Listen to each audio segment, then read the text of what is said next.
تسمعني؟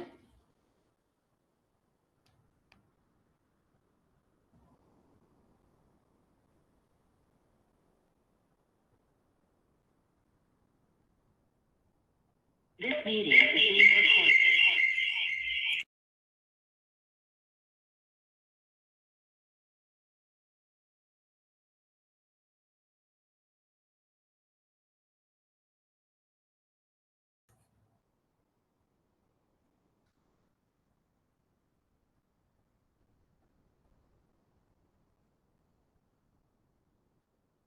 Hi, Jessica.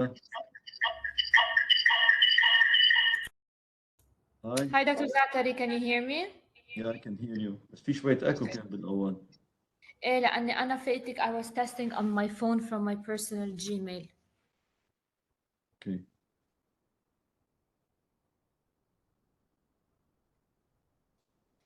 We're still waiting for Wissam to check in, come in.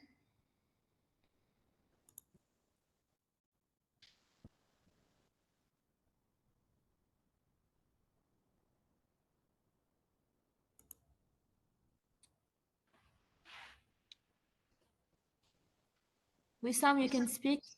تينا؟ Yes, you're unmuted. I need to تمام أنا mute. سامعك وصوتك واضح. Okay, تمام. دكتورة مايا هلا وصلت وهي عم تطور الكمبيوتر يلا. Yeah, لا, I just need to make sure of something. أنا جربت قبل على my phone. وفات على الميتينج. بس بدي افرجيكم مبينه عندكم السكرين. ايه هذا دكتور منصور لانه he wants me to share his presentation. خليني أسألك هلا في شيء اوردر معين نحن حاطينه لهم ولا it's up to us؟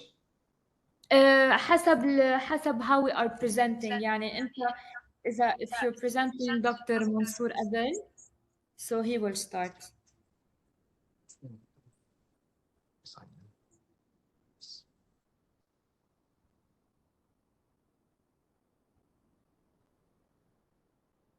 Secretary General of NCTC. شو يعني NCTC؟ يلا هلا I think it's in his intro. I sent you an email. بينت عندك؟ أجل just sent me. Print out الإيميل. Okay.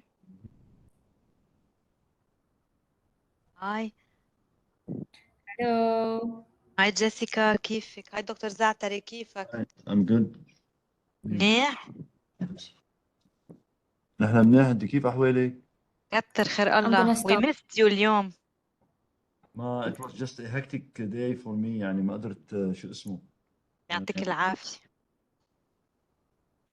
كيف كانت؟ How was it؟ منيحة كتر خير الله. All went well. كان في عندك حضور كبير زقفوا لك؟ منيح. هي كانت celebration للستاف أكتر يعني.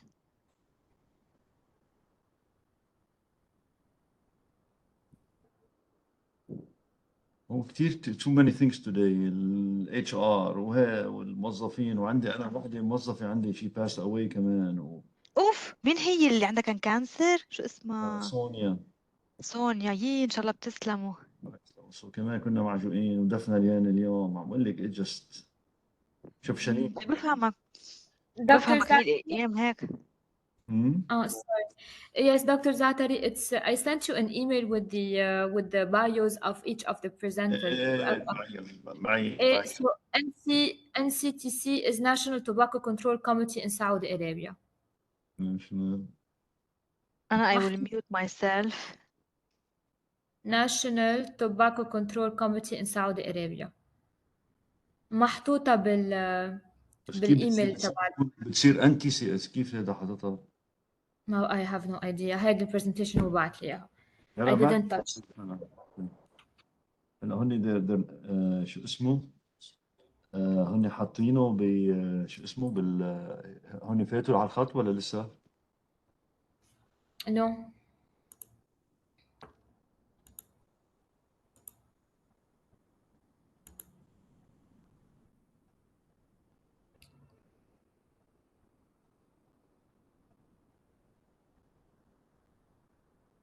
No, we have other participants. Your speaker وائل صفوت حضرتي. Yes. طيب. We have participants online, just so you know. Welcome.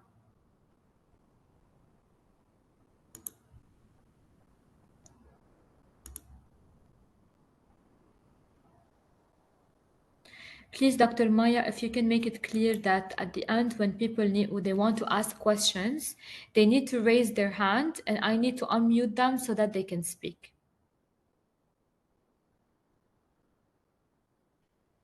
Dr. Zaatari will make the introduction, صح? I will turn it over for you to be like the moderator and set the rule. Okay, and أنا حاعطي على overview perspective on the knowledge. Or you will introduce the speakers, no? لأنه أنا ما معي سيفياتهم. I will introduce the speakers and then from there on I'll introduce them both وبرجع I'll hand it over to you. Obviously, I'm going to be attending this with all of you, so I can always make interventions. But basically, this is the way he's going to do it. Okay? Okay, sounds good. نشوف هلا هو يعني we need to give them بعد 3 more minutes, but we'll give them more time to join.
Jessica, Dr. Safwat is asking for password. Is there? I don't think there's a password, is it? Just maybe when I communicate with him. Jessica, do you hear me? Yes. I already sent him the password من قبل, but I will send it to him again now. He is outside the AUB cloud, so he needs a password.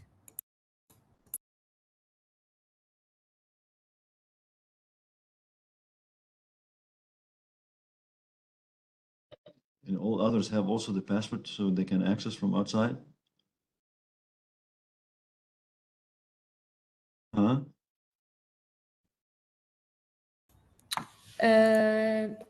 The people that register, no, they don't need a password. We did the test مع وسام قبل.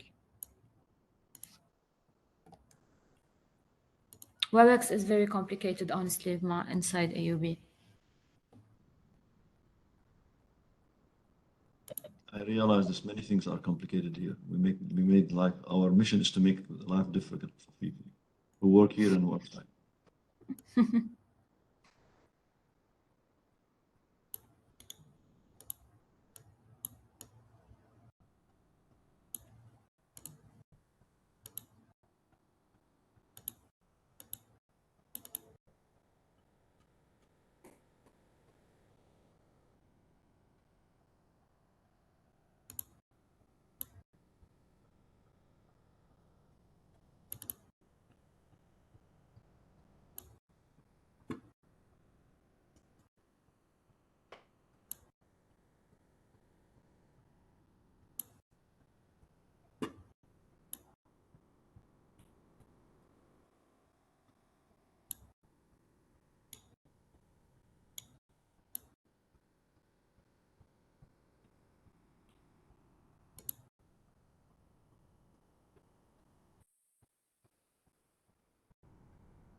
Dear, dear Elizabeth, dear we're gonna Elizabeth, can we you need- hear me? Dear participants, can you hear us clearly?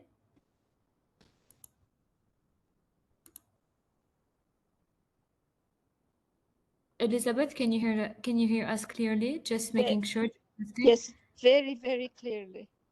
Okay, thank you very much. Welcome.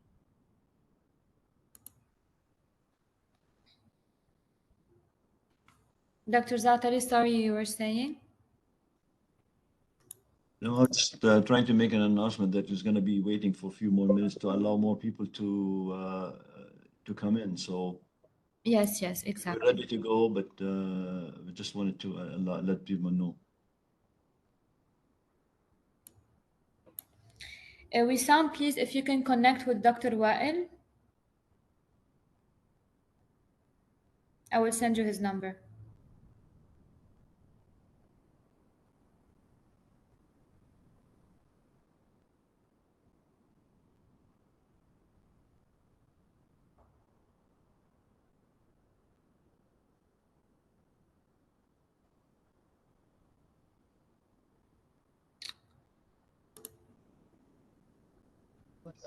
Good Yes. afternoon, Wael, Dr. Safwat.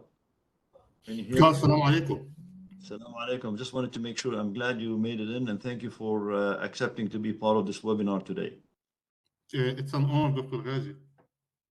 Okay, just we're giving people a few more minutes just to sign in. So, and hopefully we'll be starting soon. We don't want to keep people late. It's already late in the day.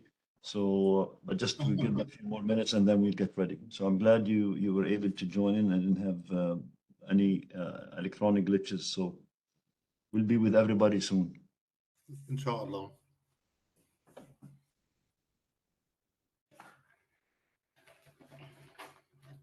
Yes, I know, Larissa. We apologize for everyone. I know the process on Webex is somehow complicated. Hopefully next time we will make the experience smoother. Thank you for your patience and understanding. Thank you so much.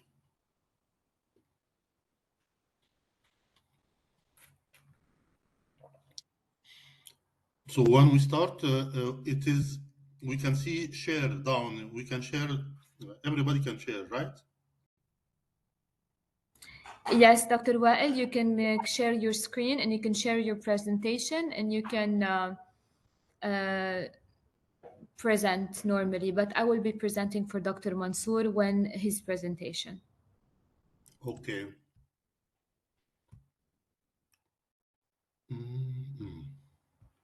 I'm trying to figure out how to share, but I will. Share screen, share application, maybe. When you click on share, you can just click on share screen and then we will be able to see your screen, which is your presentation. And if you want, you can send me your presentation by mail and I will be sharing it for you. Okay, great.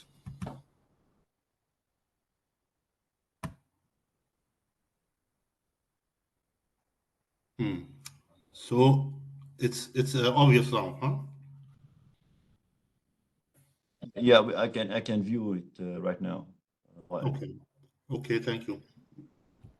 Just for your information, Dr. Zaatari and everyone, Dr. Mansour emailed me. He will be late for a few minutes.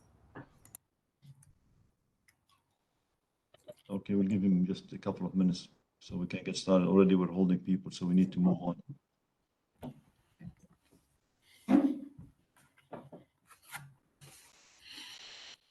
So today is just sharing knowledge between us, or there will be some kind of participants outside our.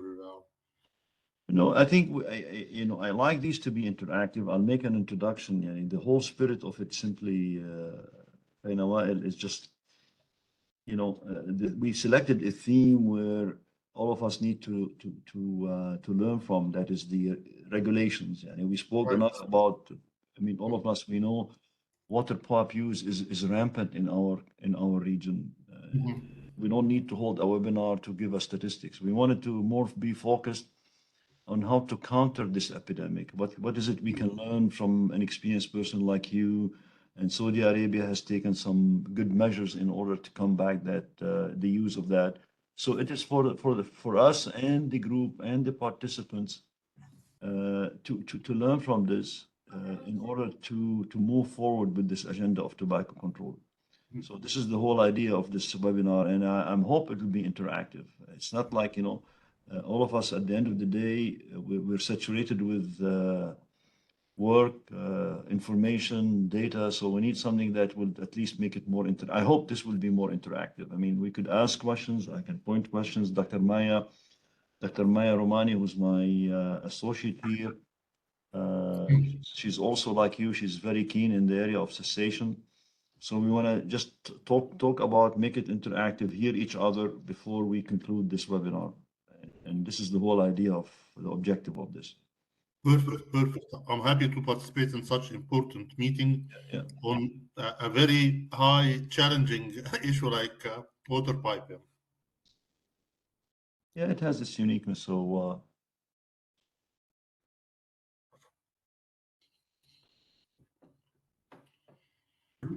Dr. Wael, please let me know if you shared your presentation with me. No, I will share it from here. Okay, thank you.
Dr. Jawad, I think Dr. Zaatari, maybe we can resume and start.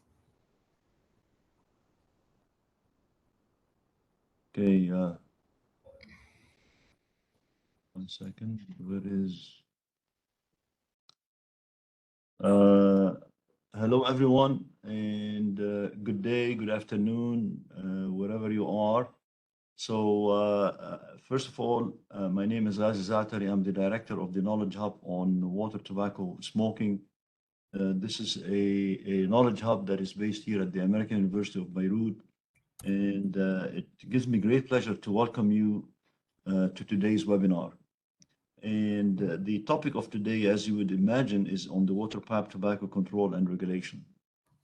And just a few minutes on the Knowledge Hub. This Knowledge Hub has been established in support by WHO FCTC with the support from the American University of Beirut, with the idea to provide knowledge and guidance and help, and also to set the stage for work to be done on the waterpipe tobacco smoking.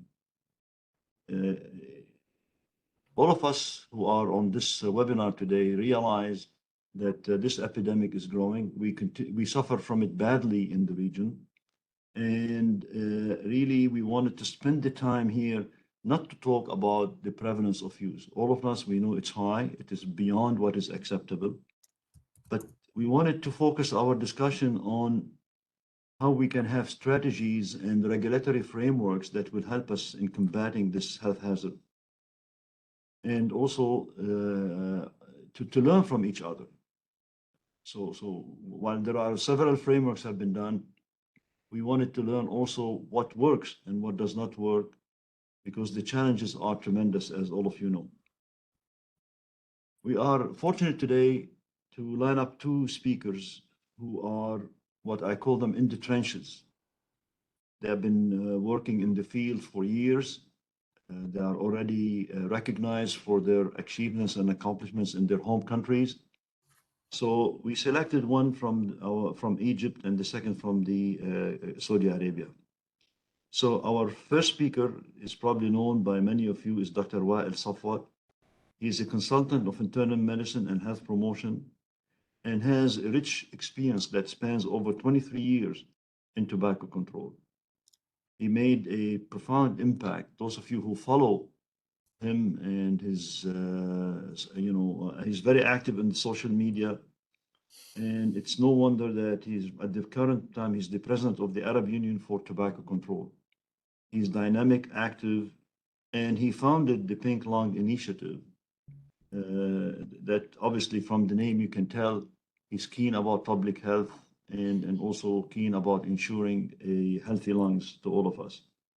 So it's really a great pleasure that we have him here as part to talk about breaking the cycle, waterpipe tobacco control in the regulatory framework. That's what we need to learn from each other today.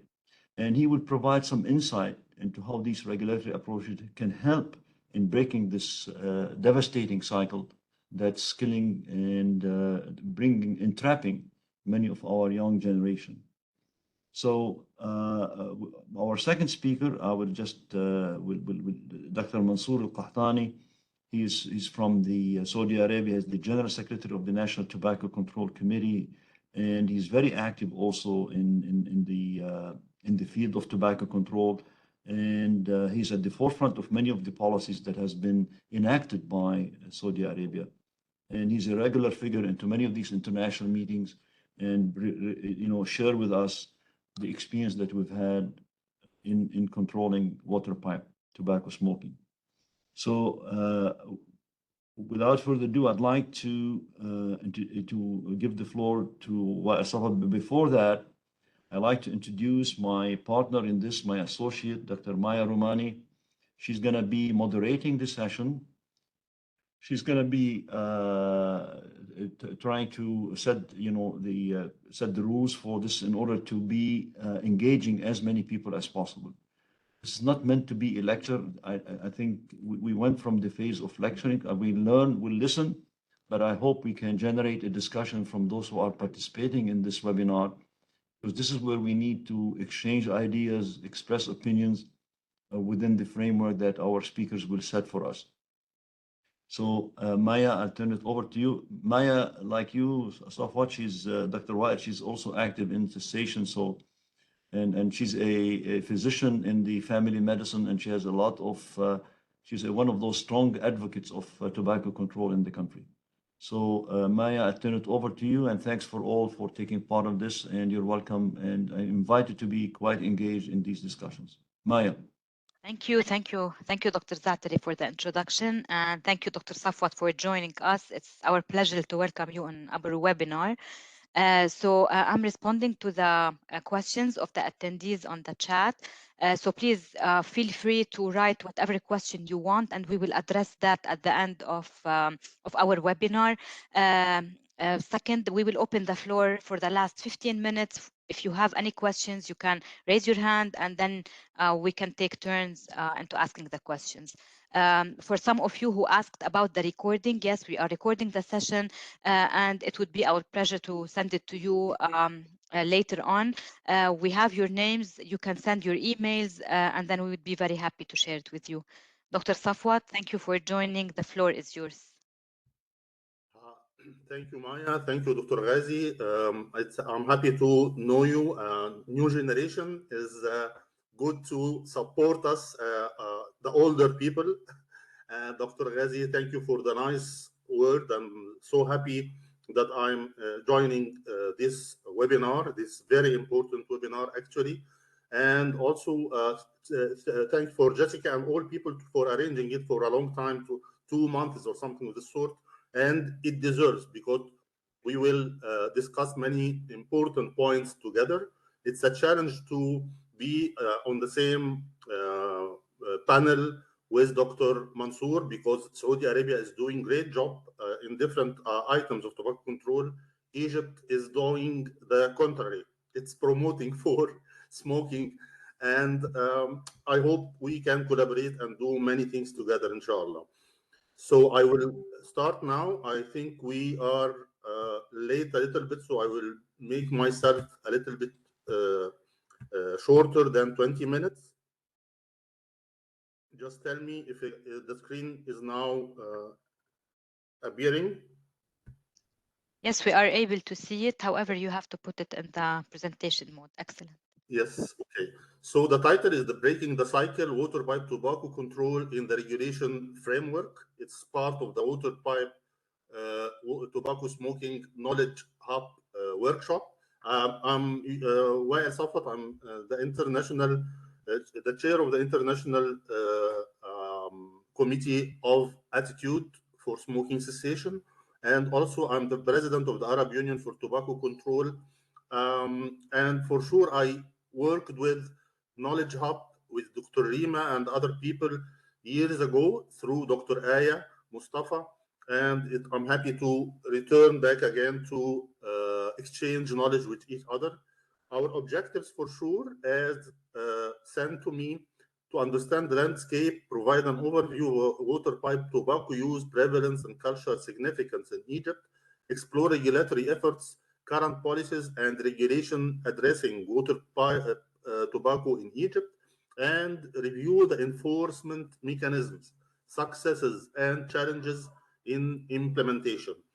For sure, this could be an introduction for any webinar for waterpipe. Waterpipe use spiraled globally at the start of the 21st century, starting from the Middle East for sure, and spreading in the United States and Europe. So we have the honor to be spreading this epidemic. In several parts of the world, waterpipe smoking has quickly replaced cigarettes as the primary mode of smoking, especially amongst youth. Youth are very, very much attached to it, and also women. Women and youth are like to smoke. The smoking lounges, the cafe, and many other things, and flavors. We will talk about what attracts them in a minute. The main misperception associated with the rise has been assumption that the waterpipe smoking is healthier tobacco product alternative because harmful substances get filtered out by water. And I hear it daily from people that I quitted smoking and I'm now better because I turned to shisha. It's flavor, it's better. I can smoke it once a week or something like this. There are many perceptions that people can say about it. Yeah. For sure, the addition of flavors to tobacco product has reduced its harshness, thus rendering it widely acceptable to youth. Flavor, I believe, it's our challenge not only in shisha or water pipe, but all products. And we can see, and Dr. Ghazi for sure can tell better than me about flavoring and what it is causing. I heard it from one colleague 2 months ago that there is a flavor addiction besides tobacco addiction and nicotine addiction and the psychological addiction or habit itself. Yeah. So water pipe use is predominant among youth, males, and in urban settings. Water pipe smoking is also characterized by its intermittent and social use.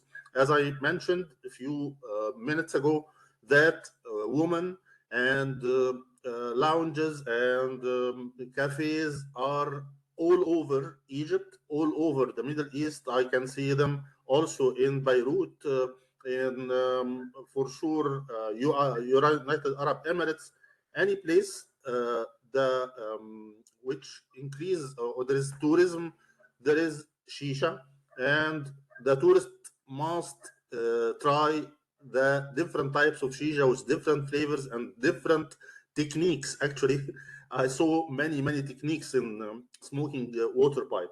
Significant motives for water pipe smoking have been socialization, relaxation, pleasure, and entertainment. And thus, the cafes and clubs serving water pipe have become classified as hip among the youth. Actually, related also to football matches and many activities inside the cafes. The Framework Convention on Tobacco Control offers guidance on evidence-based policies to reduce tobacco consumption and its burden of disease. This is about tobacco products, all tobacco products. Recently, it has provided guidance for alternative tobacco products such as water pipe and other tobacco e-cigarette. Water pipe tobacco smoking is prevalent worldwide, and policies to address it need to take into consideration its specialities as a mode of smoking.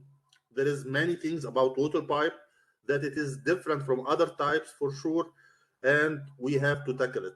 In parallel, a growing body of literature points to the potential of evidence-based tobacco control policies to increase health inequalities. Inconsistency were also observed as to how water pipe tobacco products were considered by the parties. In many cases, water pipe tobacco products were considered as any other tobacco products and included in the relevant regulation, while in other cases, they were excluded from certain regulations. We will talk about this in a minute. But it is as other tobacco products, there is many specific things that we can discuss and we have to discuss and tackle it in our region. Many national laws and regulations do not have a clear definition of water pipe tobacco, which has led to conflicting interpretation of measures and therefore their implementation. About this point, it's very important for sure that we have to define water pipe, but sometimes definition make or give a clue for industry to make another thing which is similar but doesn't follow the definition. So we have to be very clever. We have to be very concentrating about if we will include a definition that it will be a comprehensive one. What is already known of on this subject about water pipe? The increase in water pipe globally has been linked to a variety of factors, one of which is the lack of water pipe specific policies and regulations. There is a study which was conducted by Dr. Rima Naqash and her team that I will share a few slides from it about regulations all around the world. I believe they studied 48 countries, I believe, and we will discuss this in a minute here. A growing body of literature has documented the need for regulatory practices to control water pipe tobacco smoking. Previous global analysis of country tobacco control policies in 2015 indicated that very few country policies addressed water pipe. The guiding document for global tobacco control regulation is the Framework Convention for sure, the world first global treaty for sure. Research, evidence, and reports from the Conference of Parties to the FCTC on Global Regulatory Practices have documented potentially effective regulatory practices for water pipe tobacco smoking, such as using water pipe specific health warning labels. I worked with Dr. Aya Mustafa and the AUB, Dr. Rima Naqash, on something related to putting health warning and labels on the device itself, sometimes in the place, cafes or something like this itself. And it showed that it has an impact for sure. Then it is implemented right now. It is implemented right now on just the pack. You can see it on the right side here. It is on the pack, and all the time the people doesn't see the pack itself, except if they smoke at home. So the health warning is very important to policy. We have to work on it. The table I took from the study done by Dr. Rima Naqash, it's an overview of identified country regulatory practices. Those are different countries.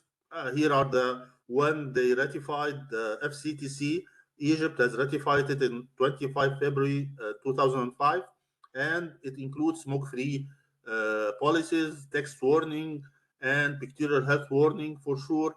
Specific health warning on tobacco, on water pipe, it is included, but on the pack, as I mentioned right now.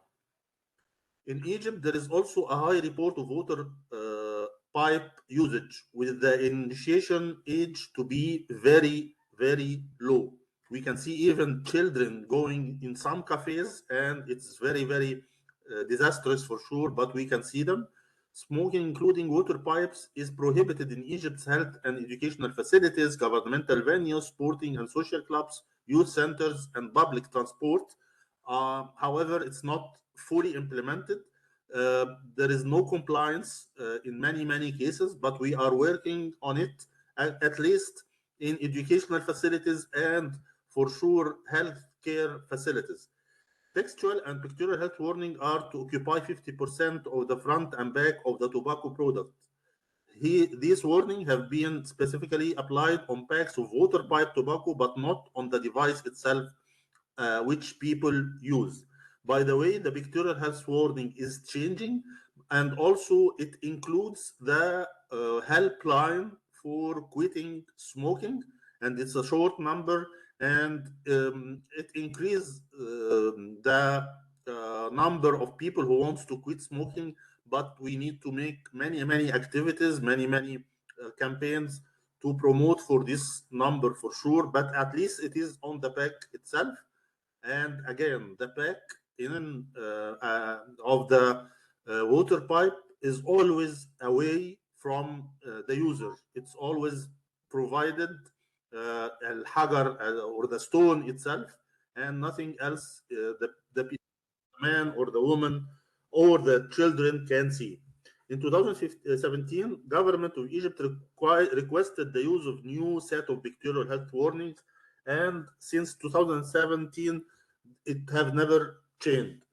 So now we come to the end of my presentation, and we have to answer 4 questions. First of all, examine the public health strategies in Egypt regarding water pipe. The public health campaign is always about cigarette smoking, with few limited repetitive information about hazards of tobacco pipe, of water pipe and other forms. Actually, always when any campaign is in, they talk about the smoking in general, no specific campaigns for water pipe or specific campaigns for other tobacco products like smokeless tobacco, like e-cigarette. Ain Shams University and Egypt Health Foundation conducted research in collaboration with the AUB about the impact of health warning on water pipe, as I mentioned a minute ago. We need more specific campaigns, as by observation, many smoking shisha or water pipe, especially the flavored one, is highly prevalent as a social norm, especially among youth and women. There is many misconception about it. which include that it is less harmful, and for sure that you can quit smoking and go to smoke water pipe. Also that flavors is good. Also that water filters any toxins. That it is once a week, so there is no problem when I smoke it just once a week or once a day in the morning. And for sure they got addicted and they increase it, and there is a need for work on smoking cessation regarding water pipe. Even the Fagerstrom itself, the addiction scale must be examined. There is a scale actually for water pipe, I know it, but I think Dr. Rima have started it, but we need to examine it and to see if it is consistent or not. Learn from challenges. Cultural acceptance and social norms and economic factors increase the prevalence among many cultures and need more research and studies, especially about knowledge, perceptions, and attitudes. We need more research for sure. By the way, in Egypt, the prevalence of expensive types of shisha or water pipe or the low price one is prevalent among all people, but actually it is prevalent more among the class A and class A plus in beautiful places and very attractive and charming places, and also the flavors attach and increase the acceptance and addiction of women. It's very, very prevalent among women. We actually also, with Dr. Aya, who is the expert here on water pipe, actually, after Dr. Mustafa Kamal, her father, passed away, she took that challenge and worked on water pipe. For sure, Dr. Wasim Mazyak, Dr. Ghazi, and other, Dr. Fuad in Syria, other people are working, but in Egypt, we did with Dr. Aya and the Ain Shams University a study about quitting attempts and how to increase it. The conclusion was the comprehensive water pipe specific policies are needed, including education on water pipe tobacco smoking dependency. Increased taxation is very important as well to decrease affordability of water pipe tobacco and cessation programs, addressing perceived self-efficacy and the addiction to water pipe tobacco smoking. Regarding taxation, it's important to know that it has a specific taxation policy and taxation way, approach. I don't know exactly what is the how to say it, yani, but actually it is less than smoking. Also, e-cigarette also is the taxation of e-cigarette is less and more affordable to people. So water pipe, e-cigarette, and heated tobacco are more attractive and more prominent and prevalent among many people. So my last slide is about if we can promote regional collaboration. The answer is yes, yes, yes, for sure. We need to collaborate with different countries. The problem is our region's problem. We caused the problem all over the world, like smokeless tobacco and gutka and other things comes from Southeast Asia, and the snus comes from Europe. The region is promoting for water pipe, and it's very, very prevalent in every country. All the tourists, as I mentioned, comes to Egypt or Lebanon, and they are happy to go to and they took photos. So we have to collaborate. We have to arrange and make many activities together to combat this epidemic.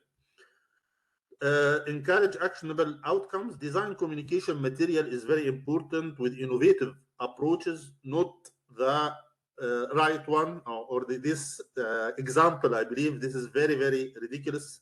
We need to define clearly what is water pipe in laws and develop specific policies, which include smoke-free places. Cafes, for sure, is the most important. Health warning on the device itself, or at the place, on even the menu. We thought about it with in our work with AUB years ago. Develop policy briefs and fact sheets to encourage policy makers to adopt evidence-based strategies and advocate for stronger regulatory measures. Again, for sure, fact sheets are there, policy briefs are there, but we need research, new studies. We need to change our language, talking about money, talking about the impact, the economic impact of not increasing the taxes or the prevalence of tobacco. Many things we can use. We have to know the situation. We have to develop our material regarding the research part or the communication part. And by this, I came to the end of my presentation. I'm so happy I'm here. I'm so happy to discuss anything with you in order to reach our goals in combating this epidemic. Thank you so much, and I'm waiting to hear the very beautiful presentation of Dr. Mansour, I believe.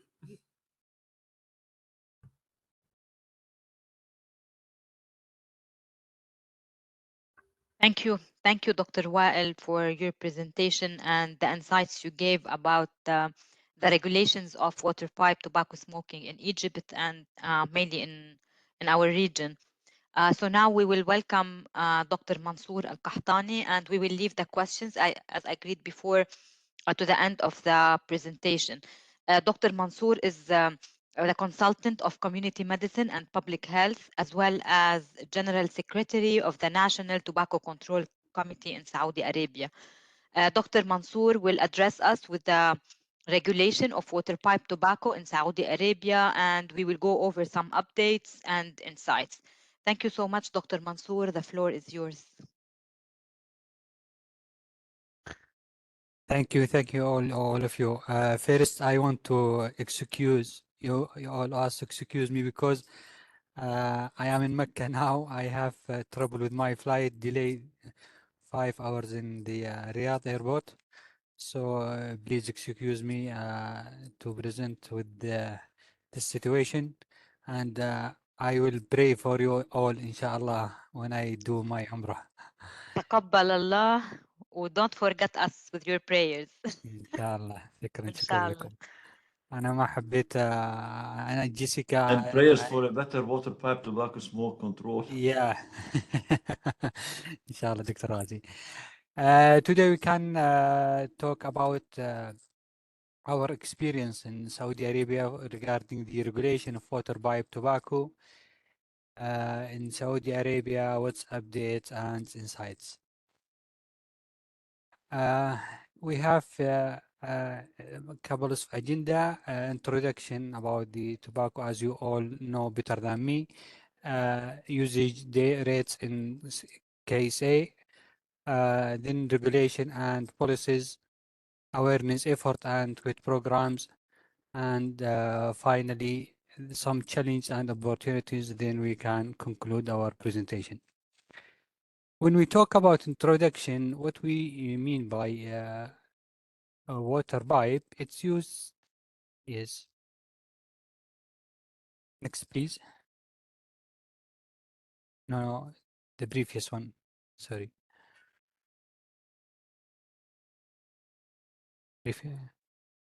Yes, this one.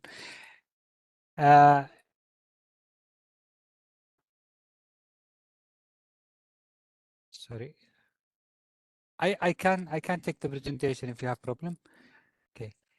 Its use smokes flavored tobacco. The device includes pipe and water chamber through which the smoke passes before inhalation. It's also called in some country nargila or argila, hookah, apple bubble, and guza.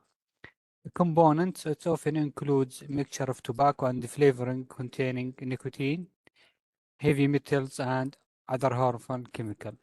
And the community impacts of although it's not very famous in Saudi Arabia, but also it's the part of the culture in our culture.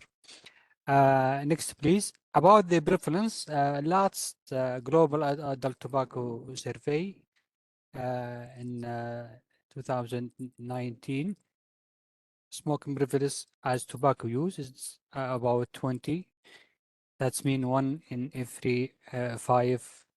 And this is the last preference for the tobacco in Saudi Arabia. Next, please. About the water pipe itself, it's about almost 7 of adult Saudi Arabia smoke water pipe tobacco. Varies from about 10 in men to 2 point something in women. Next, please. Here, this is this study published doing from a team from the Public Health Authority regarding the assessment of knowledge regarding water pipe use and its effect on oral health. The good news that there is the good awareness about the healthy or bad the health impact on water pipe through all of the I like the classic cigarette, as you can see through the scenty, through the bad breath, through the cancer, and all which we have in complication of the tobacco, because there is a conflict in twice there is conflict there. It is not that risk as classic one, but the awareness increase year by year. This is the good news. Next, please. Here we come to the our core of our presentation here, the regulation and policies. In Saudi Arabia, we have a lot of entities controlling or regulating the water or the tobacco use. Here, first, we have the FDA, they approve the tobacco. That's mean when we talk about the classic one, or shisha, or e-cigarette, or any form of tobacco, the Saudi FDA, it's the entity who they make the specification and to have the clearance of all tobacco. As you all know, regardless of nicotine pouch, which came lately, but in anti-tobacco law, the agriculture and manufacture of tobacco is prohibited in Saudi Arabia by law. So majority, 90% of all tobacco, it's important. And this imported must be had the clearance or certificate from the Saudi FDA. There is some specification from the technical regulation of the plain packaging, and we have the regulation for the e-cigarette and other for the flavors. We have 3 flavors, and the tobacco content of each per milligram in each the tobacco clearance component. So this is the first part, is the FDA for the specification of the tobacco itself. Next, please. For the practice and for the regulation of tobacco use for the coffee shop which serve the tobacco, this is the Ministry of Municipality. This is the one who regulate the serving the tobacco. Here we can talk about the water pipe tobacco. According to the regulation on requirement, multiple area specific criteria such as the site of the for the serving and the ventilation, equipment, facilities, security, safety measure, tobacco specification and suppliers, and also the some criteria for the health criteria for the person who work in these serving facilities. Here we have this is the acts or violation for any violation, and this the table for violation and the fine for additional violations, and we and consequences for each violation.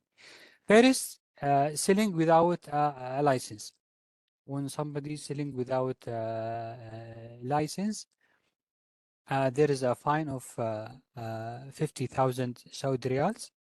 Additional penalty closing the store until the license is issued, and plus correcting of this violation, and when this violation is repeated, the fine is doubled. The second license, if the license is expired, 5,000 Saudi riyal, closing the store until the license renewed. Also, if there is non-compliance with the site and building requirement, range from 600 to 2,000 Saudi riyal. About any violation in the safety measure, 2,000 Saudi riyal, plus closing the store until the license is renewed. Next, please. Serving tobacco product without license, also 50,000 riyal. Non-compliance or the showing or storing the tobacco product requirement. Also any types of advertisement and promotion in the stores with serving the tobacco product, 5,000 riyal. Selling or serving of for who are under 18 years old. By law, these stores or coffee shops doesn't allow the 18 under minor 18 or minor for these sites. Non-isolation of not isolating the sections for preparation, storage, and laundry is accordance with the regulation. So the act is you have to isolate the preparation site from the serving site, 3,000 Saudi riyal, and in addition to closing the store until the license is issued. Any other violation not mentioned in the list, 2,000 Saudi riyals. Next, please. The third entity, so we already talked about the first, the Saudi drug, Saudi FDA for the specification of the tobacco, and Ministry of Municipality for regulating the experience and the practice of the tobacco coffee shop. Then we talk about Public Health Authority for general regulation and mandate. So only one single-use hookah should be used and must discarded immediately. So this disposable for the shoot. Disposable hookah may be used under the following condition. Only single-use hose are permitted. Reusable hose are banned even if sanitized. Hookah must not be used by another person on the same day. Discard water or liquid in the hookah bowl immediately after use. Single-use item must not be shared among multiple people. Customer, personnel, hookah or tools can be brought but must be brought from outside, but must be cleaned and disinfected and left and used for 1 day before being used by others. Services providers are prohibited from using hookah for testing or quality check before providing them to customer. Established must the establishment and the store must install for continuous surveillance system, cameras at entrance and sitting area, providing footage if requested by regulatory authorities. warning labels about the risk of smoking. And this COVID-19 is still from COVID to now, not updated, must be based on the table and entrance, following general guidelines outlined in restaurant and cafe protocols. Next, please. Also assign dedicated staff member for handling, cleaning, and disinfecting hookahs.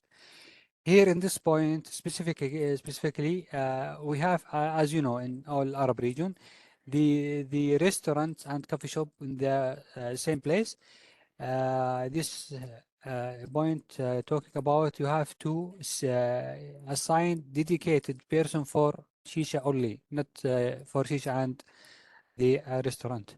Hookah must be cleaned and sanitized before use and immediately after each use in designed cleaning area. Disassemble equipment completely after each use of either cleaning.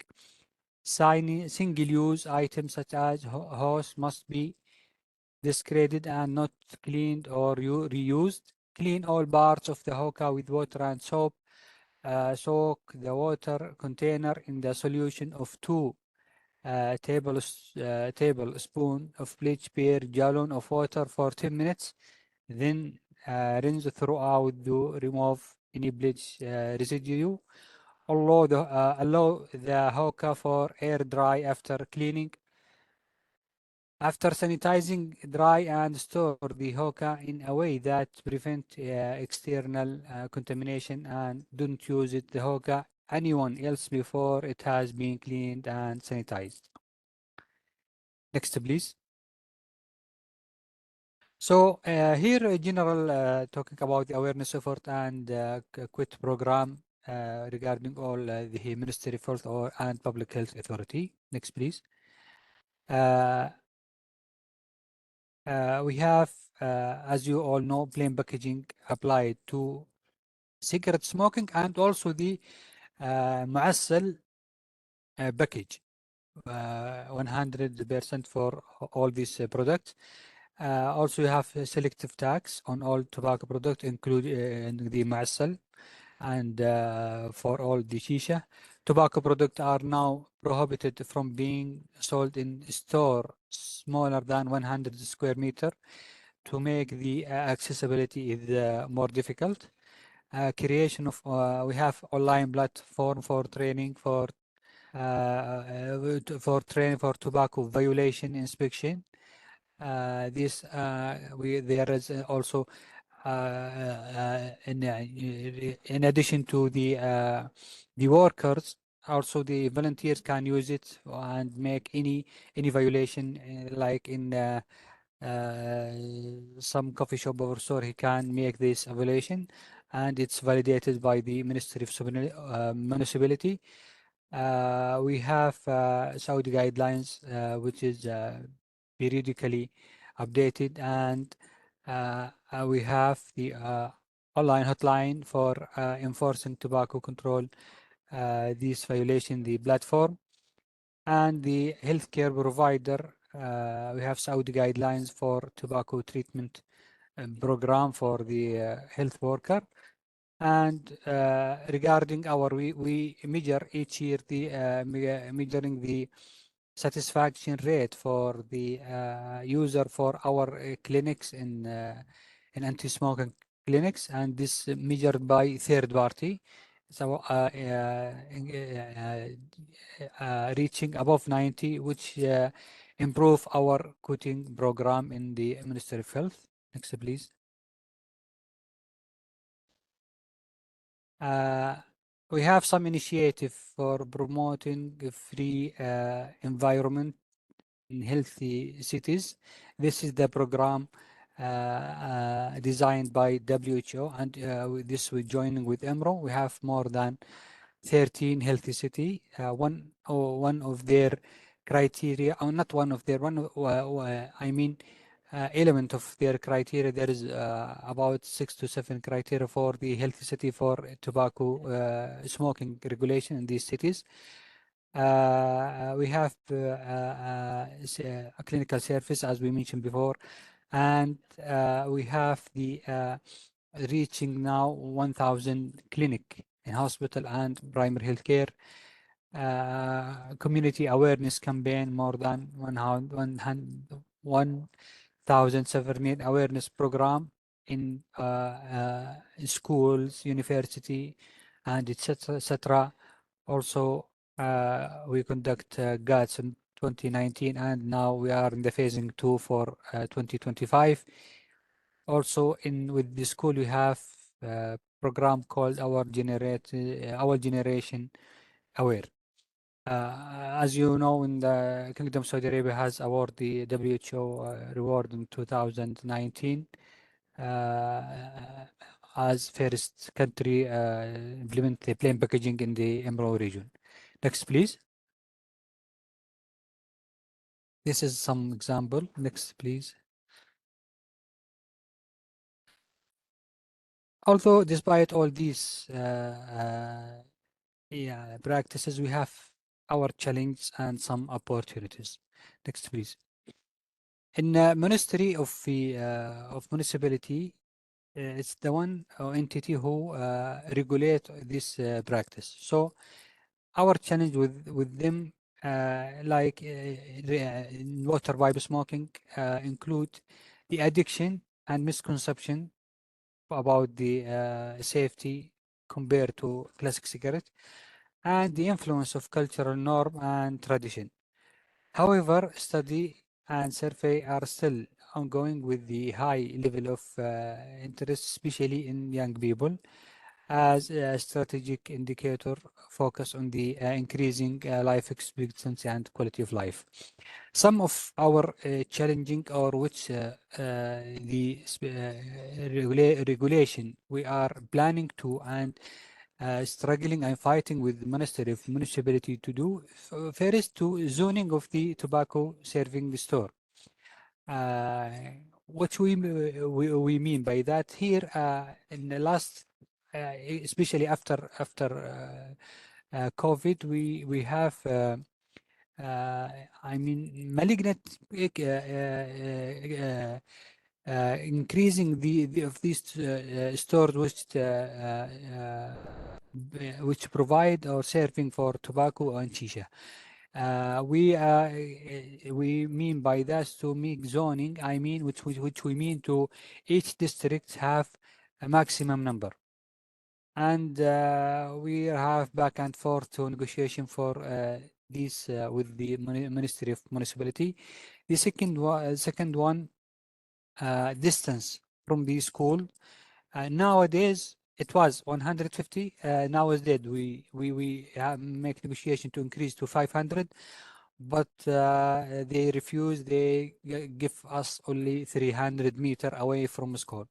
So next year we will make another round to negotiate with them to increase this distance. Also, the products must be or should be hidden on shelves to prevent advertising. Actually, now when you go to some store, it has fancy colors and with attraction for people, especially the young people. We have some negotiation for them to make all this covered in the shelf, and we still,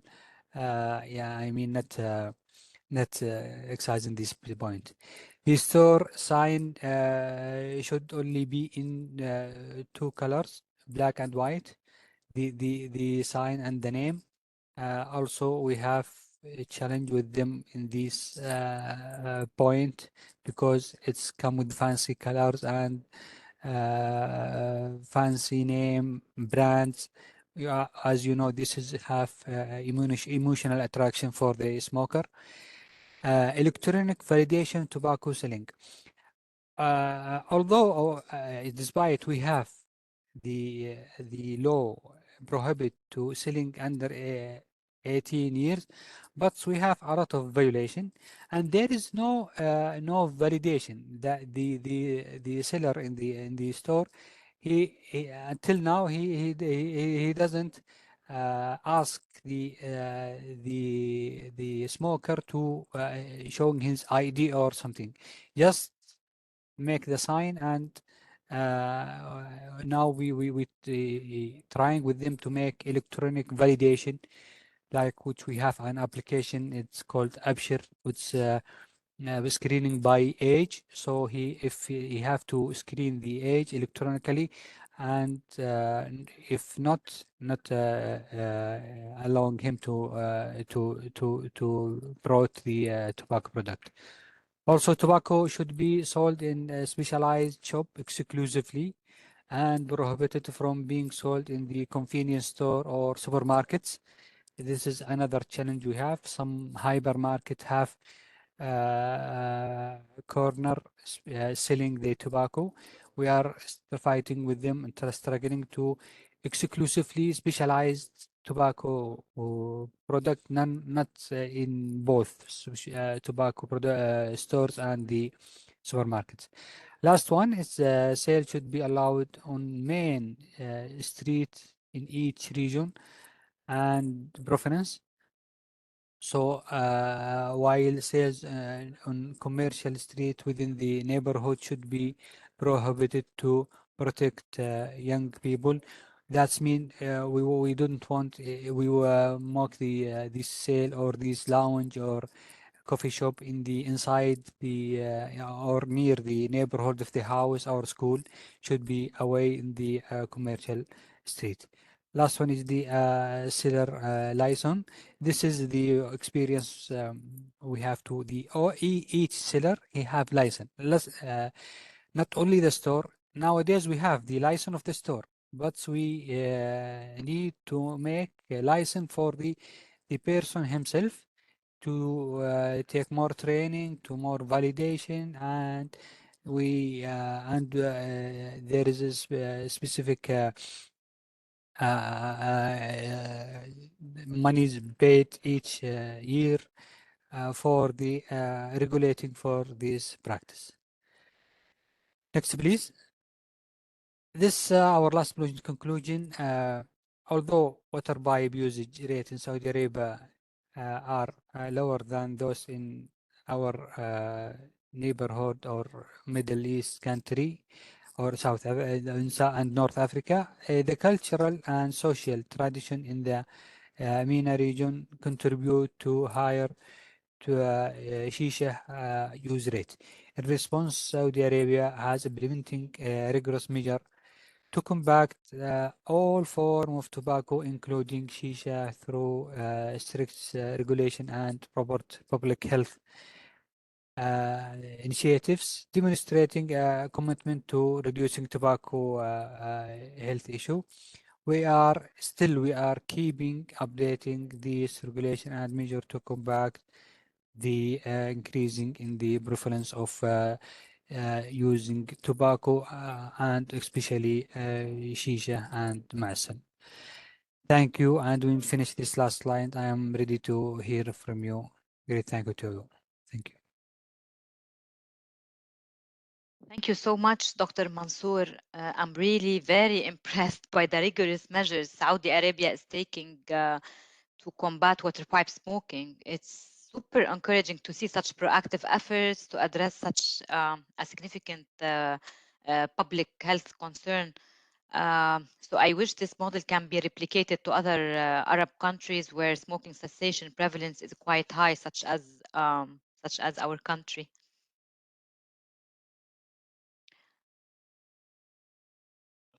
Thank you. Thank you so much. So we have one.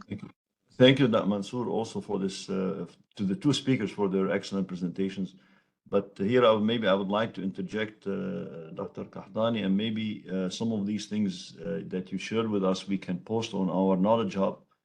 So this will be accessible to those who will access the Knowledge Hub to learn about your experience. Obviously, the rights will be honored to yourself and to your agency, but at least it's something I think I've listened to these presentations and I know the hard work that has been done.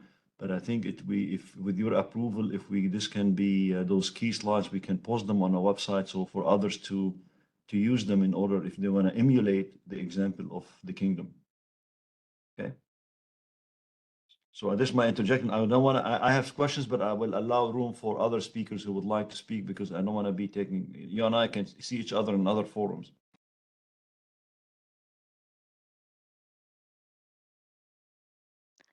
So we have two questions from Dr. Jawad and Dr. Larissa.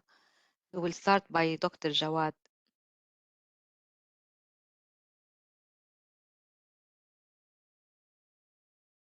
أولا دكتور شكرا جواد. لمارك. مساء الخير.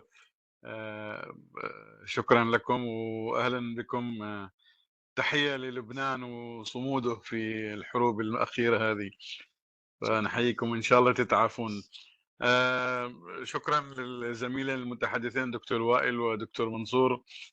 دكتور أنا عندي بس سؤال واحد إذا تكرمت. هل في الأماكن العامة المغلقة، مرة ثانية الأماكن العامة المغلقة اللي هي معروفة بالاتفاق الإطارية مادة 8 سوري، هل يسمح بالتدخين في المملكة العربية السعودية داخل المطاعم في الأماكن المغلقة، أو أنه ممنوع منعا باتا أنه يدخن داخل الأماكن العامة المغلقة؟ شكرا.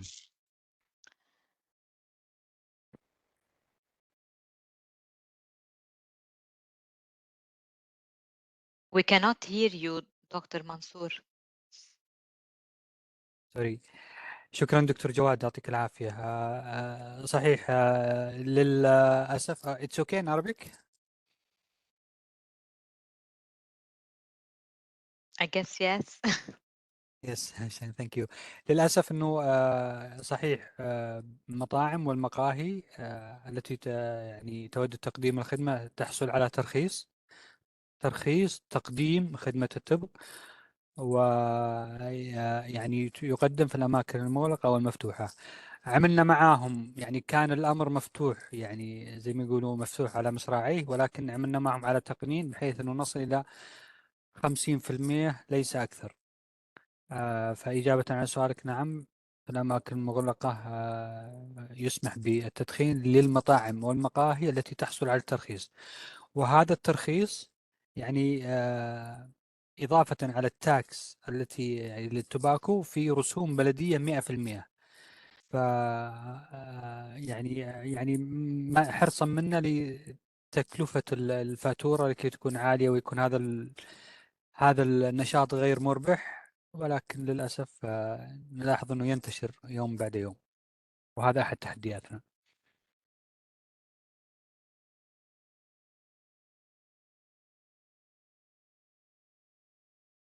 شكرا دكتور منصور. Now we'll open the floor to Dr. Larissa.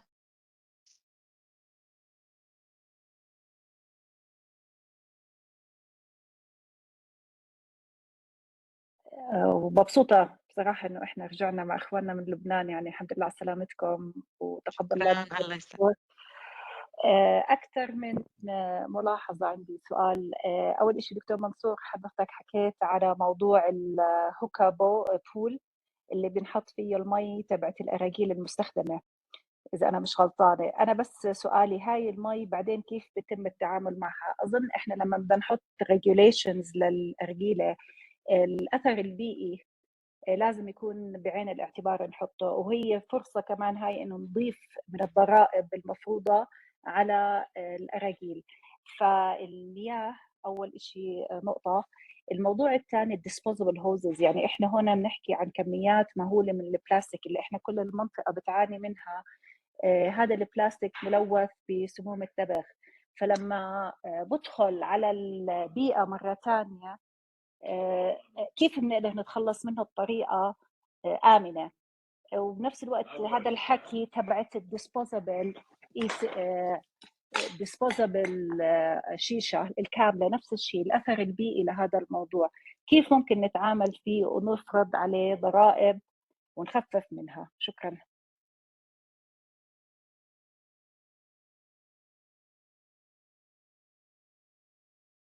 شكرا لك، الله يعطيك العافية. الجزء الأول بالنسبة للماء المستخدم في الهوكا، يعني هو باللائحة للبلدية واستخدامها أنه يتم التخلص منه بعد كل مدخن أو مستخدم لهذه الأرجيلة. فيما يخص الويست وهذه الانفايرمنتال، صحيح احنا وصلنا إلى مرحلة إنه يعني تتعامل معها شركة خاصة بالبيئة، وليس كما يعني كما كان سابقا إنه تعامل كالنفايات العادية. اليوم لا، في شركة خاصة بالبيئة، ويجب على هذه عفوا المقهى الذي يسمح بهذا أنه يشترك اشتراك مع هذه الشركة ويدفع رسوم. وكل المخلفات هذه تعامل بالوزن، يعني الوزن عليه مبالغ معينة، فيتكلف بعض يعني المبالغ للتخلص منها ودفنها في مدافن في مرامي خاصة بالبلدية. هل هذه الطريقة الأفضل؟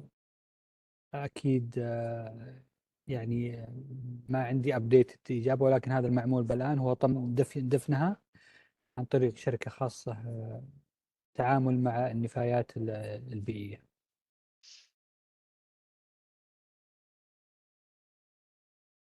So any other question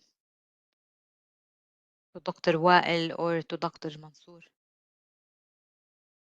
Yes, Wael has raised his hand. Maybe he needs to make an intervention. Dr. Wael? No, actually, it's questions. Actually, اللي بتعمله المملكة في توباكو كنترول يعني بجد رول موديل لكثير من الدول العربية، واللي معمول برغم التشالنجز جميل جدا، ويجب ان فعلا زي ما دكتور غازي قال نستفيد بيه. بس انا كان عندي سؤال بسيط، يعني هو ما زالت مكة والمدينة مدينتان خاليتان من التبغ، يعني ممنوع اعطاء رخص للووتر بايب كافيز في مكة والمدينة؟ أهلا دكتور هو حسب التعريف، يعني وقت الإعلان كان في منطقة يقال لها المنطقة المركزية، يعني اللي بيعرف مكة اسمه الدائري الثالث، يعني حزام يعني له فترة من يعني يبعد كم كيلو من الحرمين، فليس كل مكة، ولكن المنطقة التي تسمى حرم، يعني التي تسمى حرم، فهذا هو المنطقة اللي فيها ممنوع. والمدينة؟ The same. Okay.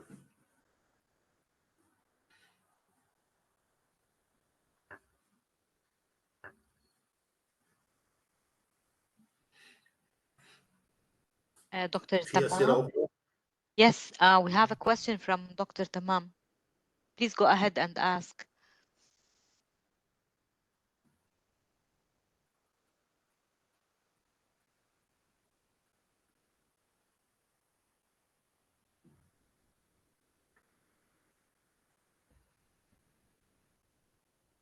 Unmute me.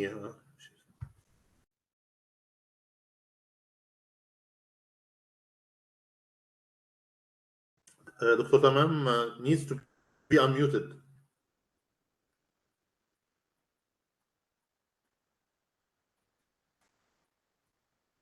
يلا asking Jessica. مساء الخير جميعا، يعطيكم ألف عافية. يعطيك ألف عافية دكتور غازي، عن جد you brought the right expertise للبلاتفورم اليوم. يعطيك العافية دكتور وائل، دائما سعيدين بوجودك. ودكتور برضو دكتور منصور، تقبل الله ادعينا جميعا. هلا my question is دكتور منصور، إنه if you as you know high population density attracts more businesses, what are other considerations you could impose to impose more restrictions about the option of zoning. رح ارجع اسال سؤالي بالعربي لانه لاحظت انه في هون كمان معنا اشخاص مش عرب. هلا بالنسبه للاعتبارات اللي بتتاخذ لما رح يتم تقليل الاستثمارات اللي موجوده بمنطقه معينه او بولايه معينه او بمحافظه معينه من محافظات المملكه، ايش هي الاعتبارات الثانيه؟ يعني بنحب نسمع منكم كمان مشان احنا كمان نقدم مقترحات لتعديل القوانين بالمملكه عنا برضو كمان.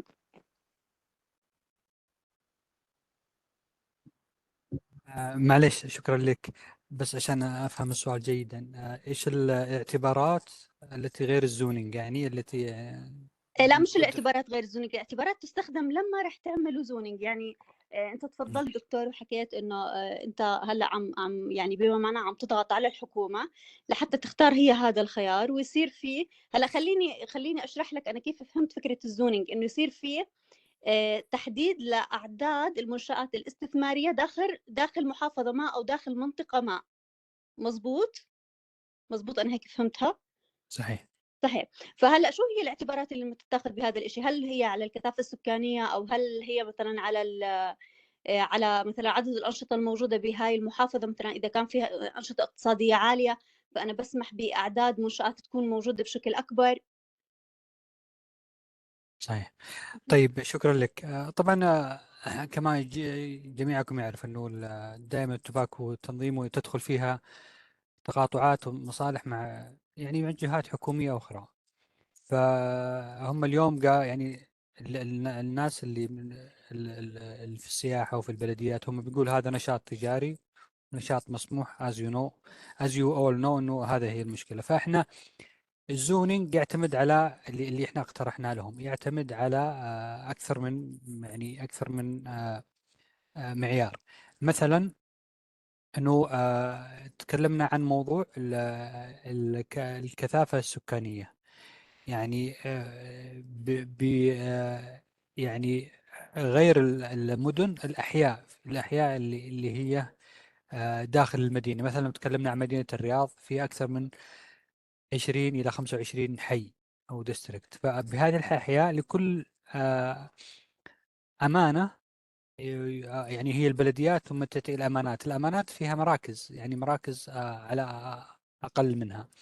فكان عندنا يعني اقتراح أنه على الأقل يكون ما بين كل محل ومحل 100 متر، بحيث أنه لأنه البيهيفير اللي لاحظناه مؤخرا أنه تصير فيها تجمعات، بحيث أنه شوارع معروفة يكون فيها يعني بشكل غريب جدا تلقى 10 15 محل جنب بعض، ما انت فاهم كوميرشلي كيف قاعد يكسبون، كيف هذا يبيع.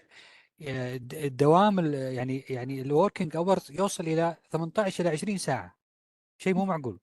يعني بتصحى اخر الليل الساعه 2 3 الناس شغاله. المشكله انه ما تشوف عليه فلو عالي، معناته في شيء ان باك اوفيس. ف فهذا اللي كان عندنا. فهم كان عندهم كليم اخر انه لا، خلينا نجمعهم في زون 10 15 محل في مكان، ولا انه ننشرهم كل 100 متر وكأنها تكون دعايات. فاحنا قلنا لهم انتم لا التزمتوا بهذا ولا بهذا، انتم لا جمعتوهم في مكان ولا افترضتوا مسافة معينة بين الكذا والكذا.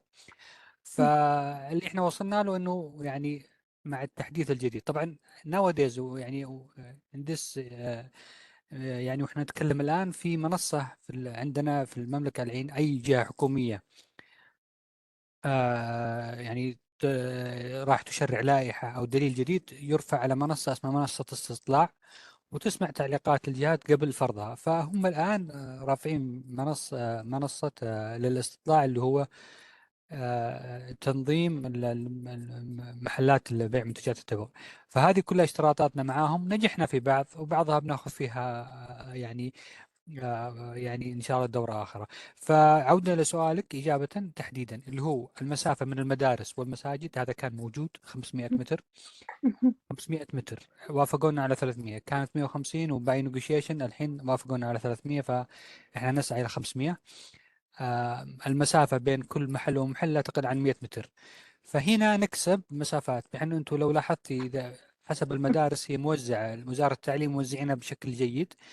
فلو تأخذ 500 متر من كل جميع الجهات شمالا وشرقا وغربا وجنوبا، إضافة إلى 100 متر بين كل محل ومحل، فيعني نرجو أن نحصل على يعني سبيسنج جيد ويقل هذه المحلات، بحيث أنها ما تكون بعدد أكبر، وفي نفس الوقت يكون في سقف عالي. مثلا خلاص أنه أحد يبغى يقدم على تصريح في حي النرجس في الرياض مثلا، خلاص اوريدي فيه 10 محلات، نو مور allowed.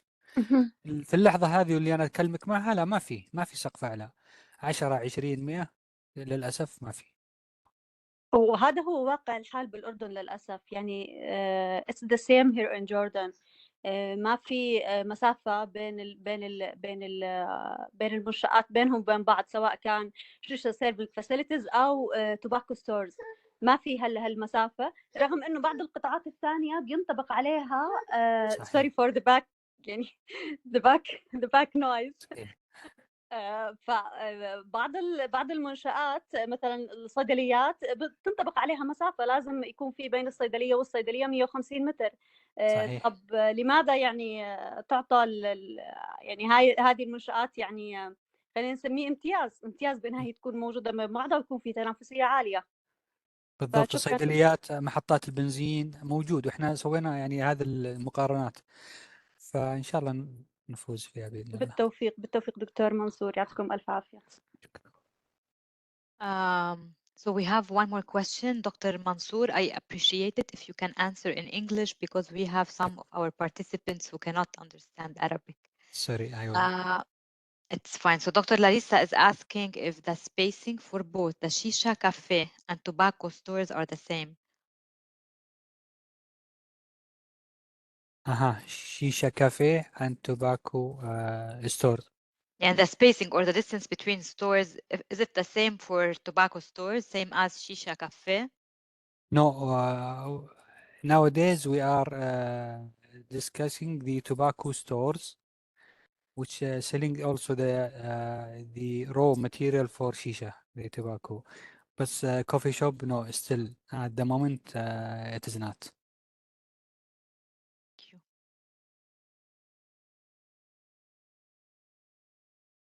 Any more questions?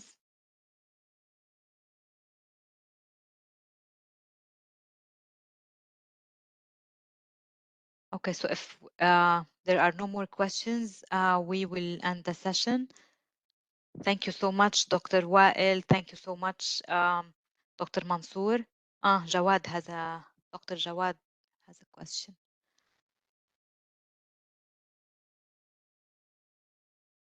I think you are Go ahead, and Dr. we are Jawad. muted all the time. That's why we can't do anything. Anyhow, I'll speak in English this time because there are non-Arabic speaking people. So I think, Dr. Mansour, thank you for your presentation. But I think the most, out of all the regulations you said, I think the most important is that we kick them out of the indoor spaces. If you and we have the same problem also in Oman, if we can manage to kick them out of the indoor public places, I think, because there is only like few months of good weather outside. Most of the year, the weather is not in their favor; it's in our favor. So if we kick them out of the indoor public places, I think we will do a big win for the public health in general. And they can smoke outside as much as they want, but not inside. Thank you very much. Have a good day. Thank you, Doctor. Also, we are struggling with them. They took the privilege. Even we can we have problem here in and like in when the weather is nice like these days يعني except the summer, they talk the privilege of outdoors. You know, in Riyadh now and with the any update nowadays they have a lot of and in Abha and Asir region we have good like it's like Beirut somewhat. They all the customer want to sitting outside, and they take the privilege of outside door, the trace, and they said, oh, we are in the open air, we can smoke. We say to them, no, even the outdoor, it is the privilege of the families for children to take this cold weather, not only for the smoker. I disagree with you, Dr. Jawad. Not even in the outdoor they take all the privilege. Also in the outdoor, and we wrote it in our regulation. Even in outdoor, they have to take only 5% and should be, covered. Not only يعني انها تكون يعني الناس تراها كدعاية، ولا تكون مغلقة بsome curtain or some trees or whatever. So we are going back, and also I with you absolutely agree. In indoor, that's must be kicked out. Thank you, Dr. Jawad.